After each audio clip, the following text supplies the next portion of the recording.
तव कथामृतं तप्तजीवनं कविभिरीडृतं कल्मषापहं श्रवणमङ्गलं श्रीमदाततं भुवि गृह्णन्ति ये भूरिदा जनाः। तृतीय परिच्छेद द्वितीय दर्शन। अखण्डमण्डलाकारं व्याप्तं येन चराचरं तत्पदं दर्शितं येन तस्मै श्रीगुरवे नमः। गुरु शिष्य संवाद। দ্বিতীয় দর্শন। সকালবেলা ৮টার সময় ঠাকুর তখন কামাতে যাচ্ছেন।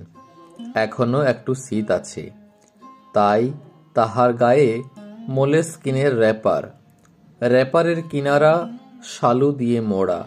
মাস্টারকে দেখিয়া বলিলেন, তুমি এসেছ?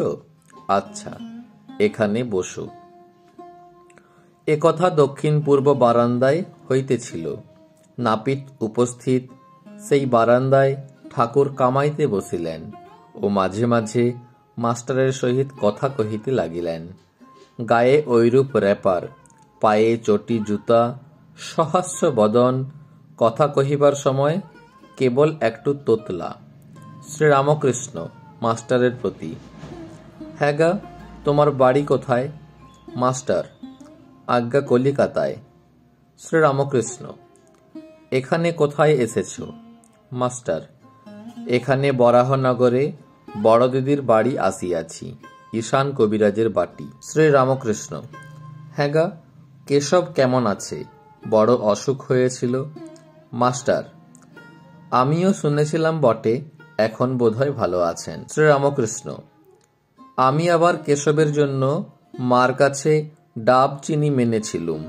শেষ রাত্রে ঘুম ভেঙে যেত আর মার কাছে কাঁদতুম, বলতুম, মা, কেশবের অসুখ ভালো করে দাও। কেশব না থাকলে আমি কলকাতায় গেলে কার সঙ্গে কথা কব? তাই ডাব চিনি মেনেছিলুম। হ্যাঁ গা, কুক সাহেব নাকি একজন এসেছে, সে নাকি লেকচার দিচ্ছে। আমাকে কেশব জাহাজে তুলে নিয়ে গিয়েছিল। কুক সাহেবও ছিল। মাস্টার, আজ্ঞা, এইরকম শুনেছিলুম বটে, কিন্তু আমি তার লেকচার শুনি নাই। আমি তার বিষয় বিশেষ জানি না। গৃহস্থ ও পিতার কর্তব্য। শ্রীরামকৃষ্ণ, প্রতাপের ভাই এসেছিল, এখানে কয়দিন ছিল, কাজকর্ম নাই, বলে আমি এখানে থাকব। শুনলাম মাগ ছেলে সব শ্বশুর বাড়িতে রেখেছে, অনেকগুলি ছেলে পেলে। আমি বকলুম, দেখো দেখি, ছেলে পেলে হয়েছে, তাদের কি আবার ও পাড়ার লোক এসে খাওয়াবে দাওয়াবে, মানুষ করবে? লজ্জা করে না যে মাগ ছেলেদের আরেকজন খাওয়াচ্ছে আর তাদের শ্বশুর বাড়ি ফেলে রেখেছে? অনেক বকলুম আর কাজকর্ম খুঁজে নিতে বললুম, তবে এখান থেকে যেতে চায়। ওং নিরঞ্জনং নিত্যমনন্তরূপং ভক্তানুকম্পাধৃত বিগ্রহং বৈ ঈশাবতারং পরমেশমিড্ডং তং রামকৃষ্ণং শিরসা নমামঃ।